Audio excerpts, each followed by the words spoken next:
क्या आपने कभी सोचा है कि हम सबके पास 24 घंटे होते हैं, फिर भी कुछ लोग अपने सपनों को हासिल कर लेते हैं और बाकी लोग शिकायत करते हैं कि उनके पास समय नहीं है, जबकि 24 घंटे तो सबको एक जैसे ही मिलते हैं। क्या आप भी सोचते हैं कि काश मेरे पास थोड़ा और समय होता? लेकिन एक बात आपको समझनी पड़ेगी कि समय की कमी असल में एक भ्रम है। समस्या ये नहीं थी कि समय कम है, बल्कि ये है कि आप उसका सही उपयोग नहीं कर रहे हैं। क्या आप जानते हैं कि आपके जीवन का हर एक सेकंड उतना ही कीमती है जितना किसी करोड़पति का? लेकिन अंतर सिर्फ ये है कि वह समय को मैनेज करना जानता है। तो अगर आप भी उन चुनिंदा लोगों में शामिल होना चाहते हैं जो समय के मालिक बनते हैं, तो इस वीडियो को अंत तक जरूर सुनें, क्योंकि आज मैं आपको टिबोट मॉरिस की बेस्ट सेलिंग किताब मास्टर योर टाइम के ऐसे सबक बताने वाली हूँ जो न केवल आपको अपने समय का मास्टर बना देंगे, बल्कि आपकी जिंदगी को एक नई दिशा में ले जाएंगे। इस बुक के 10 चैप्टर्स को हम अच्छे से समझेंगे। तो हेलो दोस्तों, मेरा नाम है लिली और आप देख रहे हैं लिली जोन यूट्यूब चैनल। तो चलिए शुरुआत करते हैं। चैप्टर 1, समय की असली पहचान। रोहित एक मेहनती लड़का था जो हमेशा व्यस्त रहता था। सुबह से रात तक भागदौड़ में लगा रहता, लेकिन दिन खत्म होते होते उसके पास केवल अधूरे कामों की लंबी सूची बचती। इतना कुछ करने के बाद भी उसके बहुत से काम अधूरे रह जाते थे। एक दिन उसकी मुलाकात एक मेंटर से हुई। मेंटर ने रोहित से एक सवाल पूछा, रोहित, तुम्हारे लिए समय का मतलब क्या है? रोहित ने तुरंत जवाब दिया, काम करने का समय, खाने का समय, सोने का समय, यही सब। मेंटर मुस्कुराए और बोले, नहीं, समय तुम्हारी जिंदगी का वो हिस्सा है जो हमेशा के लिए चला जाता है। समय वो है जिसे तुम कभी वापस नहीं पा सकते। अगर तुम इसे यूं ही गनवाते रहोगे तो तुम्हारी जिंदगी भी यूं ही फिसल जाएगी। यह सुनकर रोहित सोच में पड़ गया। उसने समय को लेकर ऐसा कभी नहीं सोचा था। उसे एहसास हुआ कि वह अपने समय को हल्के में ले रहा था। मेंटर आगे बताने लगे, समय केवल घंटों या मिनटों का नाम नहीं है, ये आपकी जिंदगी का सबसे कीमती खजाना है। इसे पैसे की तरह संभालना सीखो। सोचो, अगर तुम्हें हर दिन सुबह 86,400 रुपये मिलें और शाम तक जो पैसे बचे रहेंगे वो वापस ले लिए जाएंगे, तुम क्या करोगे? जाहिर है तुम हर एक रुपये का सही इस्तेमाल करना चाहोगे। यही समय के साथ भी होता है। हर दिन तुम्हें 86,400 सेकंड मिलते हैं। सवाल ये है, क्या तुम इन्हें सही तरीके से खर्च कर रहे हो? इस बात को समझने के बाद रोहित ने अपने समय को अनमोल मानना शुरू कर दिया। उसने अपना हर दिन इस सोच के साथ शुरू करना शुरू किया, आज मेरे पास जो समय है वह मेरी जिंदगी का सबसे कीमती हिस्सा है, इसे बर्बाद नहीं करना है। और यहीं से उसकी जिंदगी बदलने लगी। अब आप सोचिए, क्या आप अपने समय को वैसे ही बर्बाद कर रहे हैं जैसे रोहित पहले करता था, या आप इसे संवारने के लिए तैयार हैं? तो दोस्तों, हमने जाना कि समय हमारा सबसे बड़ा वेल्थ है, इसे संभाल के खर्च करें। अब चलिए बढ़ते हैं अगले चैप्टर की तरफ। चैप्टर 2, प्राथमिकताएं तय करें। रोहित की समस्या सिर्फ समय की नहीं थी। वह हमेशा कहता था, मेरे पास समय नहीं है, लेकिन असलियत यह थी कि समय तो था, पर वह उसे सही दिशा में नहीं लगा रहा था। एक दिन उसके मेंटर ने उससे पूछा, रोहित, अगर तुम एक दिन में सब कुछ करने की कोशिश करोगे तो क्या होगा? रोहित ने हंसते हुए कहा, शायद मैं थक जाऊंगा या फिर कोई भी काम पूरा नहीं कर पाऊंगा। मेंटर मुस्कुराए और बोले, यही तुम्हारे साथ हर दिन हो रहा है। तुम अपने समय को सही प्राथमिकता नहीं दे रहे, सब कुछ करना चाह रहे हो लेकिन असल में कुछ भी पूरा नहीं कर रहे। इसके बाद मेंटर ने उसे एक आसान तरीका सिखाया, एइज़नहावर मैट्रिक्स। मेंटर ने एक चार्ट बनाते हुए कहा, रोहित, अपने हर काम को 4 हिस्सों में बांटो। पहला जरूरी और महत्वपूर्ण, जिसे तुरंत करना होगा। दूसरा जरूरी लेकिन गैर जरूरी, जिसे बाद में कर सकते हो। तीसरा महत्वपूर्ण लेकिन तुरंत जरूरी नहीं, इसे शेड्यूल करो। चौथा, न जरूरी न महत्वपूर्ण, इसे मना करना सीखो। रोहित ने जब अपने दिन के कामों को इस तरह बांटना शुरू किया तो उसे एहसास हुआ कि वह ज्यादातर समय ऐसे कामों में बर्बाद कर रहा था जो न तो जरूरी थे और न ही महत्वपूर्ण। सोशल मीडिया पर स्क्रॉल करना, अनचाही मीटिंग्स में फंसना और हर किसी की मदद करने के लिए हाँ कहना। तो दोस्तों, जो चीज सबसे जरूरी है उसी पर पहले ध्यान देना चाहिए। सोचिए, आपके पास एक बड़ा गिलास है। अगर आप पहले उसमें छोटे छोटे कंकड़ डालेंगे तो बड़े पत्थर फिट नहीं होंगे, लेकिन अगर आप पहले बड़े पत्थर डालेंगे तो छोटे कंकड़ उनके बीच आसानी से समा जाएंगे। यही समय प्रबंधन का नियम है। आपको सबसे पहले बड़े पत्थर यानी महत्वपूर्ण काम पूरे करने चाहिए, बाकी चीजें बाद में हो जाएंगी। अब रोहित हर दिन सुबह सबसे पहले अपनी प्राथमिकताएं तय करता। उसने सीखा कि हर काम को हाँ कहने की जरूरत नहीं है। अगर कोई काम उसकी जिंदगी के लक्ष्यों से मेल नहीं खाता तो वह मना कर देता। उसका समय अब उसी दिशा में लगने लगा जहां वह सच में बदलाव देखना चाहता था। वह पहले से ज्यादा खुश और संतुलित महसूस करने लगा। अब आप सोचिए, क्या आप अपने दिन के बड़े पत्थरों को पहले रख रहे हैं या छोटे छोटे कंकड़ों में समय खंवा रहे हैं? प्राथमिकताएं तय करें और अपने समय का सही उपयोग करना शुरू करें। चैप्टर 3, ना कहना सीखो। रोहित की जिंदगी का सबसे बड़ा संघर्ष था हर किसी को खुश रखने की कोशिश। चाहे दोस्त की पार्टी हो, सहकर्मी की मदद का अनुरोध या पड़ोसी का छोटा सा काम, रोहित हमेशा हाँ कह देता था। लेकिन धीरे धीरे उसे महसूस होने लगा कि दूसरों को खुश करते करते वह खुद के लिए समय ही नहीं बचा पा रहा है। उसका काम अधूरा रहता, उसकी सेहत खराब हो रही थी और वह हमेशा तनाव में रहता। एक दिन रोहित ने अपने मेंटर से अपनी परेशानी बताई। मेंटर ने मुस्कुराते हुए कहा, रोहित, क्या तुम जानते हो कि हर बार जब तुम किसी को हाँ कहते हो तो असल में तुम खुद के लिए ना कह रहे होते हो? रोहित चौंक गया। उसने इस बारे में कभी सोचा ही नहीं था। मेंटर ने रोहित को एक कहानी सुनाई। मान लो तुम्हारे पास एक बर्तन है जिसमें सिर्फ 24 घंटे का पानी भरा है। अगर हर कोई तुमसे थोड़ा थोड़ा पानी मांगे और तुम हर बार हाँ कहो तो क्या बर्तन खाली नहीं हो जाएगा? और जब तुम्हें खुद उस पानी की जरूरत होगी तो क्या होगा? रोहित को यह बात समझ आ गई। वह हमेशा दूसरों को खुश रखने के लिए खुद के समय का बलिदान कर रहा था। किसी को भी हाँ बोलने से पहले ये सोचें कि क्या यह काम आपके लक्ष्यों से मेल खाता है? क्या ये करना सच में जरूरी है? अगर जवाब नहीं हो तो बिना किसी अपराध भाव के ना कहना सीख लीजिए। एक दिन रोहित का दोस्त उसे अचानक पार्टी में बुलाने आया। रोहित का अगले दिन एक बड़ा प्रोजेक्ट पूरा करना था। पहले वह हमेशा हाँ कह देता था, लेकिन इस बार उसने साफ साफ मना कर दिया। शुरुआत में उसका दोस्त नाराज हुआ, लेकिन अगले दिन जब रोहित ने शानदार प्रोजेक्ट तैयार किया तो उसे समझ आया कि रोहित ने सही निर्णय लिया। इस छोटे से बदलाव से रोहित को एहसास हुआ कि ना कहना दूसरों से रिश्ते खराब नहीं करता, बल्कि आपके खुद के जीवन को बेहतर बनाता है। दोस्तों, सोचिए, क्या आप भी दूसरों को खुश रखने के लिए अपनी प्राथमिकताओं से समझौता कर रहे हैं? हर बार जब आप ऐसा करते हैं तो आप अपने सपनों और लक्ष्यों से एक कदम दूर हो जाते हैं। अब रोहित हर काम से पहले खुद से एक सवाल पूछता, क्या ये मेरे लिए जरूरी है? अगर जवाब ना होता तो वह मना कर देता। हुआ ये कि उसकी जिंदगी में अब ज्यादा फोकस और शांति थी। उसके काम बेहतर तरीके से पूरे होने लगे और उसने खुद को समय के मालिक के रूप में महसूस करना शुरू कर दिया। तो आप भी इस बात को याद रखें, हर बार ना कहने का मतलब है अपनी जिंदगी को हाँ कहना। अब फैसला आपका है, क्या आप दूसरों की उम्मीदों के पीछे भागेंगे या अपने सपनों को सच करना चाहेंगे? Chapter 4, time management. नहीं, एनर्जी मैनेजमेंट सीखो। रोहित के दिन की शुरुआत काफी एनर्जी के साथ होती थी। वह सुबह 9 बजे अपने काम में पूरी लगन से लग जाता, लेकिन जैसे जैसे दिन बढ़ता उसकी थकान बढ़ने लगती। शाम तक वह इतना थक जाता कि न काम सही होता न ही उसका मूड अच्छा रहता। एक दिन उसने मेंटर से पूछा, मैं पूरे दिन मेहनत करता हूँ, फिर भी शाम तक सब कुछ बिखरा हुआ क्यों लगता है?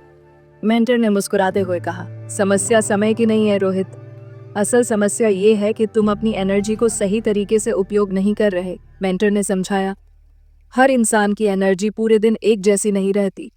हमारे शरीर और दिमाग की एनर्जी के स्तर बदलते रहते हैं।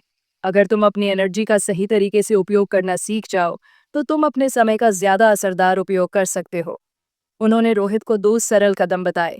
पहला, अपना गोल्डन टाइम पहचानो। गोल्डन टाइम वह समय होता है जब आपकी एनर्जी अपने चरम पर होती है। यह समय हर व्यक्ति के लिए अलग अलग होता है। रोहित ने ध्यान दिया कि उसकी सबसे ज्यादा एनर्जी सुबह 7 से 10 बजे के बीच होती है। इस दौरान वह सबसे ज्यादा फोकस्ड और प्रोडक्टिव रहता है। अब उसने अपने सबसे महत्वपूर्ण और दिमाग लगाने वाले काम इस समय में करने शुरू कर दिए। उन्होंने दूसरी बात बोली कि ब्रेक लेना सीखो, जिसे कहते हैं पोमोडोरो तकनीक। 25 मिनट पूरी लगन से काम करो, फिर 5 मिनट का ब्रेक लो। 4 ऐसे चक्र पूरे करने के बाद 15 से 20 मिनट का लंबा ब्रेक लो। पहले रोहित घंटों बिना रुके काम करता था, लेकिन अब वह हर 25 मिनट के बाद ब्रेक लेने लगा। इन छोटे छोटे ब्रेक्स ने न केवल उसकी थकान कम की बल्कि उसकी प्रोडक्टिविटी को भी बढ़ा दिया। दोस्तों, समय के बजाय अपनी एनर्जी को समझो और उसे सही तरीके से उपयोग करो। सोचिए, अगर तुम्हारे पास एक तेज दौड़ने वाला घोड़ा है लेकिन आप उसे बिना रुके दौड़ाते रहो तो क्या होगा? वह थककर गिर जाएगा। लेकिन अगर आप उसे सही समय पर आराम देते हो तो वह ज्यादा देर तक दौड़ सकता है। इंसानी दिमाग और शरीर भी ऐसा ही है। बिना रुके काम करते रहना आपकी एनर्जी खत्म कर देता है। ब्रेक लेना और अपनी एनर्जी के अनुसार काम करना ही असली कुंजी है। जब रोहित ने अपनी एनर्जी को मैनेज करना शुरू किया, उसने अपने गोल्डन टाइम में सबसे कठिन काम किए। ब्रेक लेने से उसकी थकान कम हुई। उसका हर दिन अब पहले से ज्यादा संतुलित और प्रोडक्टिव बन गया। क्या आप भी पूरे दिन बिना अपनी एनर्जी का ध्यान दिए बस काम में लगे रहते हैं? अगर हाँ, तो ये समय है खुद से पूछने का, मेरा गोल्डन टाइम कब है? क्या मैं सही समय पर ब्रेक ले रहा हूँ?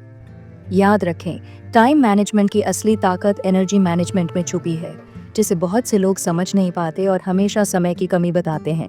अब फैसला आपका है, क्या आप थकान में काम करते रहेंगे या अपनी एनर्जी को समझकर बेहतर नतीजे हासिल करेंगे।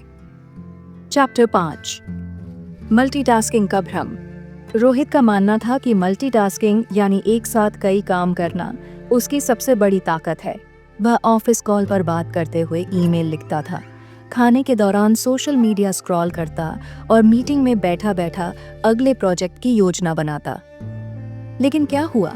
उसके ईमेल में गलतियां होती थीं, ऑफिस कॉल पर बातें आधी सुनाई देती थीं और मीटिंग की चर्चा तो उसे याद ही नहीं रहती थी। एक दिन उसने मेंटर से इस बारे में पूछा, मैं दिन भर इतनी मेहनत करता हूँ फिर भी मेरे काम पूरे क्यों नहीं होते? मेंटर ने एक मुस्कुराहट के साथ कहा, रोहित, तुम्हारी समस्या ये है कि तुम एक साथ सब कुछ करना चाहते हो, लेकिन सच तो ये है कि मल्टीटास्किंग समय की बर्बादी है। मेंटर ने एक उदाहरण दिया, मान लो तुम्हारे पास एक कप पानी है। अगर तुम इस पानी को एक ही गिलास में डालो तो वह भर जाएगा, लेकिन अगर तुम इसे 4 गिलासों में थोड़ा थोड़ा डालने की कोशिश करो तो कोई भी गिलास पूरा नहीं भर पाएगा। तुम्हारा ध्यान और समय भी ऐसा ही है। जब तुम एक समय में एक काम पर फोकस करते हो तो वह बेहतर तरीके से होता है, लेकिन अगर तुम सब कुछ एक साथ करने की कोशिश करते हो तो नतीजे अधूरे और गलत होते हैं। दोस्तों, एक समय में एक काम कीजिए। जब आप पूरी तरह से एक काम पर ध्यान केंद्रित करते हैं तो उसकी गुणवत्ता और स्पीड दोनों बेहतर हो जाती हैं। सोचिए, आप सड़क पर कार चला रहे हैं और उसी समय फोन पर मैसेज टाइप कर रहे हैं। इसका नतीजा क्या होगा? या तो आप सही से गाड़ी नहीं चला पाओगे या फिर मैसेज गलत हो जाएगा। और सबसे बुरी बात, तुम्हारा ध्यान भटकने से कोई बड़ा हादसा भी हो सकता है। रोहित ने यह बात समझी और तय किया कि अब वह एक समय में सिर्फ एक काम करेगा।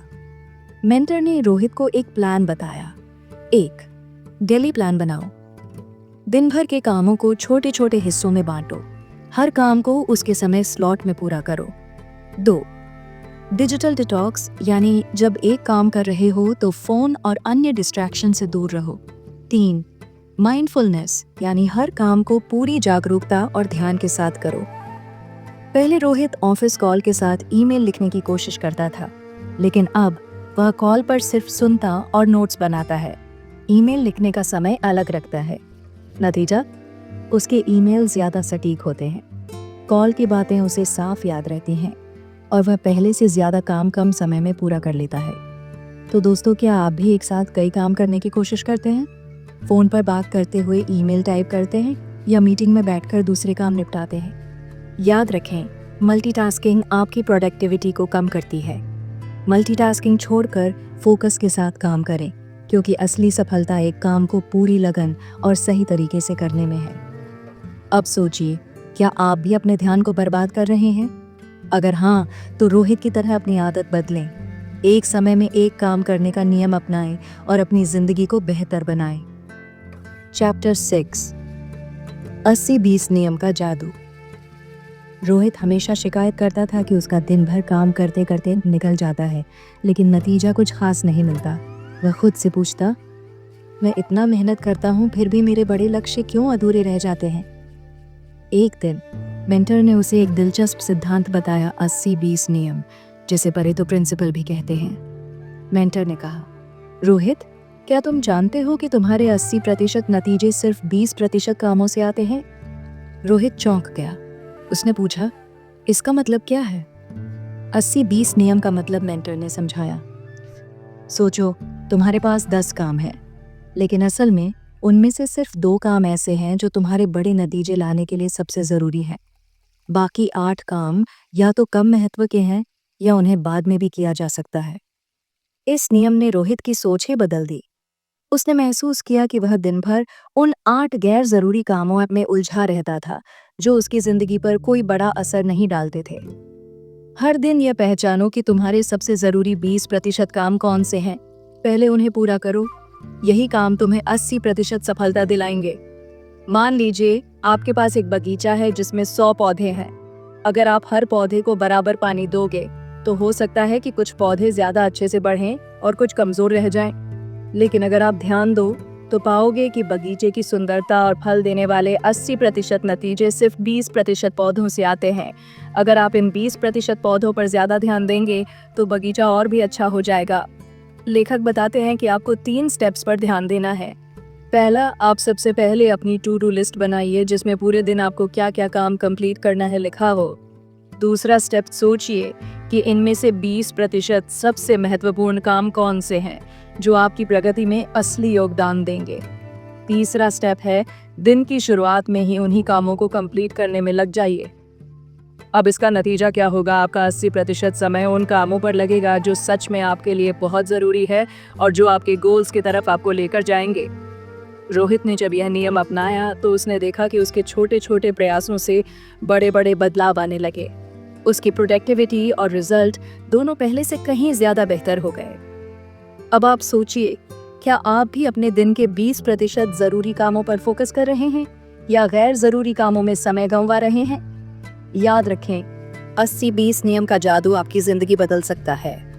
सही काम चुनिए और अपनी सफलता की दिशा में आगे बढ़िए।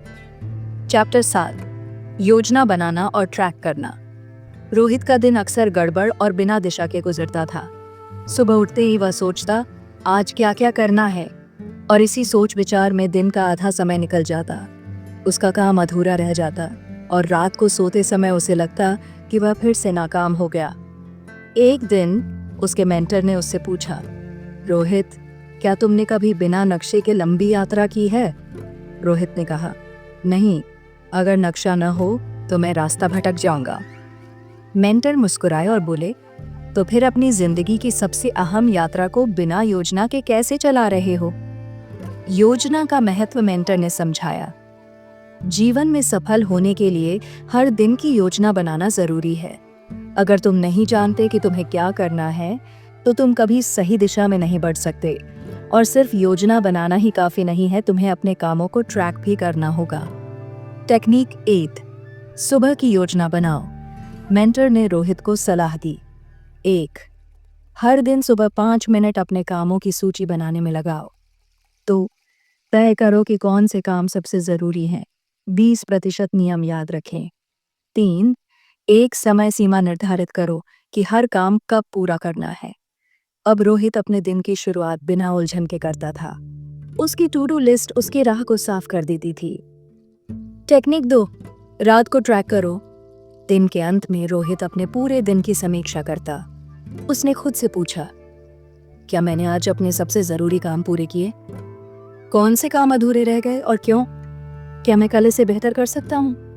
ये छोटी सी आदत उसे हर दिन बेहतर बनाने लगी। दोस्तों, सोचिए, आप बिना योजना के किचन में खाना बनाने जाते हो।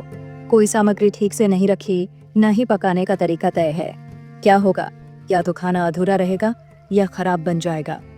लेकिन अगर आप पहले से तय कर लो कि क्या बनाना है, सामग्री तैयार रखो और एक क्रम में काम करो, तो न सिर्फ खाना जल्दी बनेगा बल्कि स्वादिष्ट भी होगा। यही जीवन में भी लागू होता है। बिना योजना के चीजें गड़बड़ हो जाती हैं। इसलिए हर सुबह अपने दिन की शुरुआत योजना बनाकर कीजिए और हर रात दिन भर की समीक्षा कीजिए, क्या पूरा हुआ और क्या रह गया, और अपनी गलतियों से सीखिए। इस तरह आप आगे और ज्यादा प्रोडक्टिव होकर काम कर पाएंगे और आपका समय बर्बाद नहीं होगा।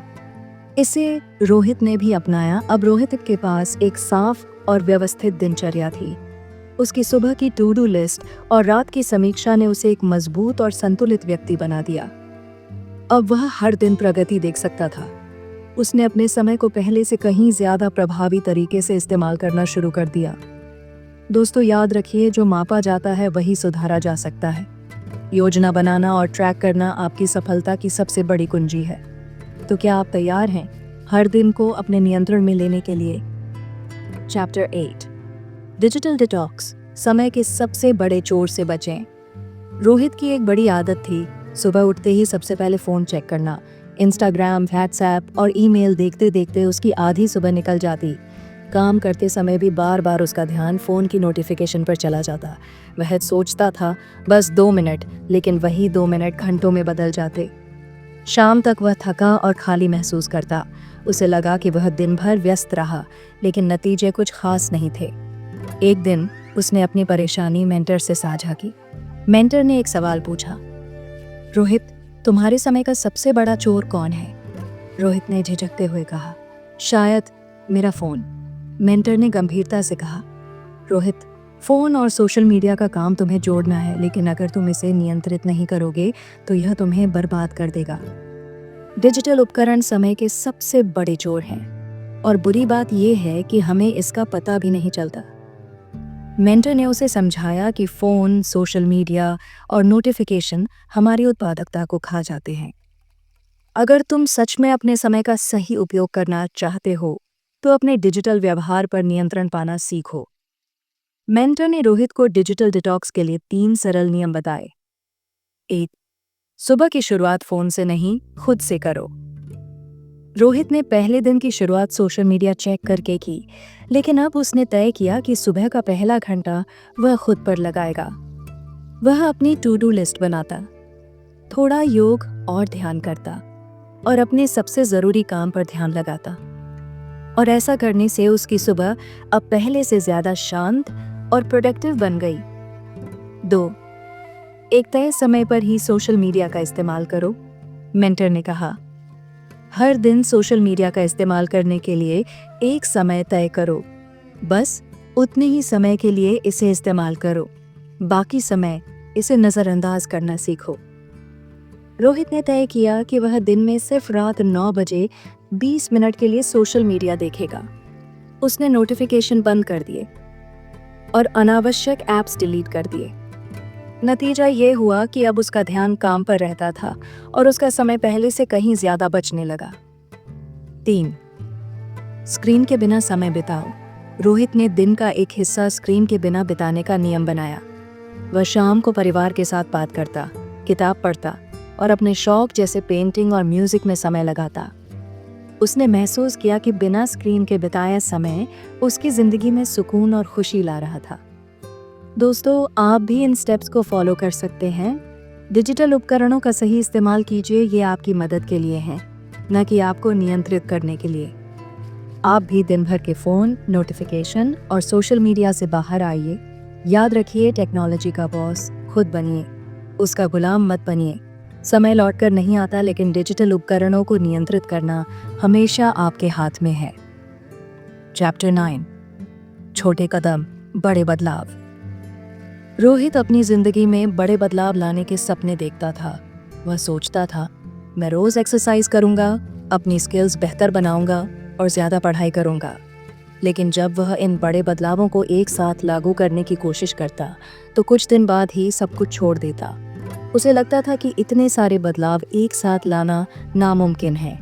थककर उसने अपने मेंटर से पूछा, क्या मैं कभी खुद को बदल पाऊंगा? मेंटर ने मुस्कुराते हुए कहा, रोहित, बड़े बदलाव की शुरुआत छोटे छोटे कदमों से होती है। मेंटर ने उसे एक आसान सा उदाहरण दिया। सोचो, अगर तुम्हें एक बड़ा पहाड़ चढ़ना हो तो क्या तुम एक ही छलांग में शिखर तक पहुंच जाओगे? नहीं, तुम्हें एक एक कदम चढ़ना होगा। छोटे छोटे कदम ही तुम्हें बड़ी मंजिल तक ले जाते हैं।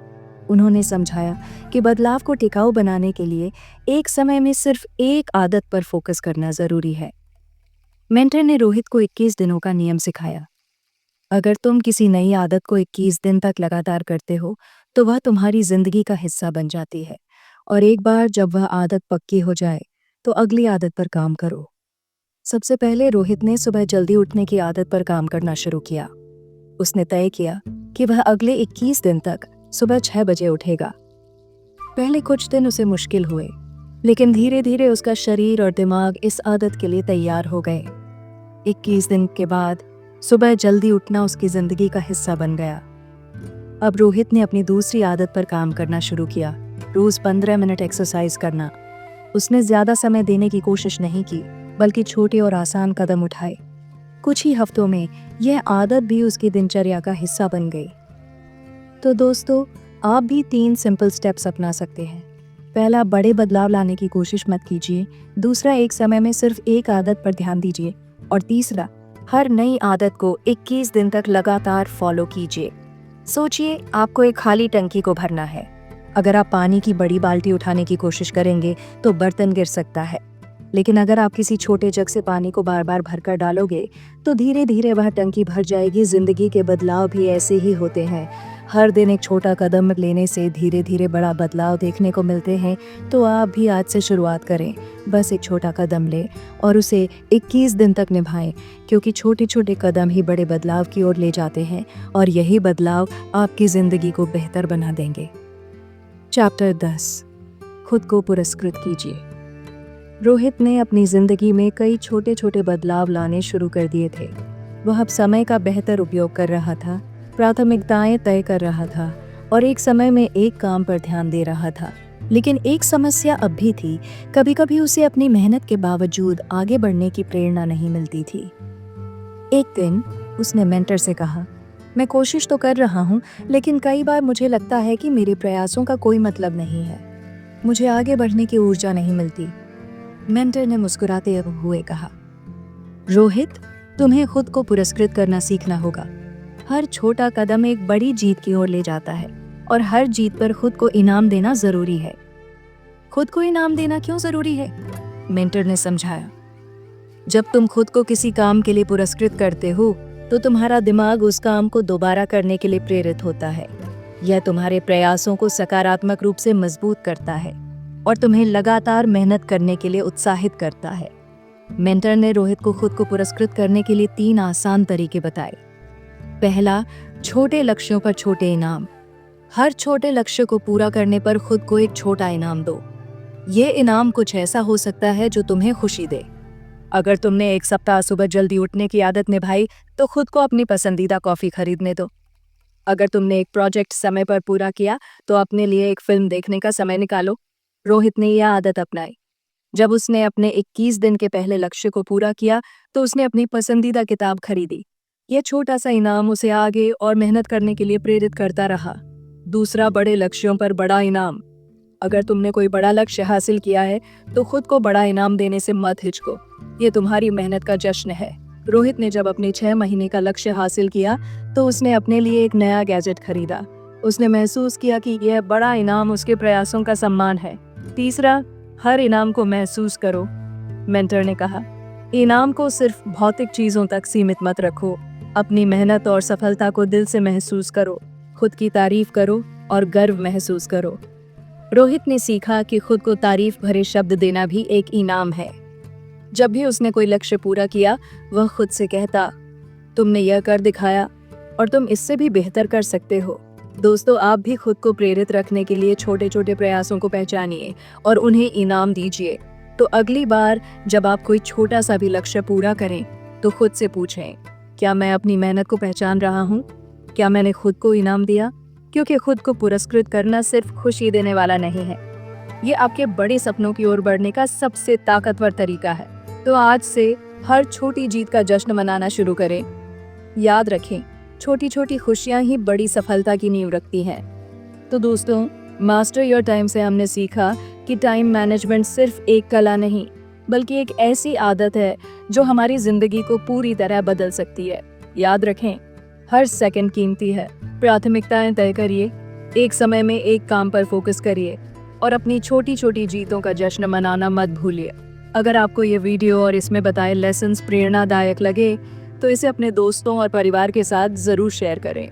मैं रिकमेंड करूंगी कि आप इस बुक को ज़रूर पढ़ें।